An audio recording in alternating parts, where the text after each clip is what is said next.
Povelje bosanskog bana Mateja Ninoslava.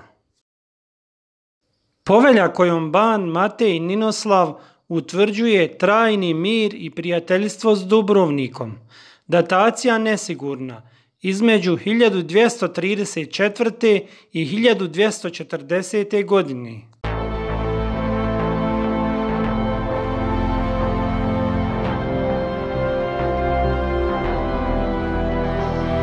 Povelja kojom ban Matej Ninoslav potvrđuje Kulinovu povelju, datacija nesigurna, između 1232. i 1235. godine.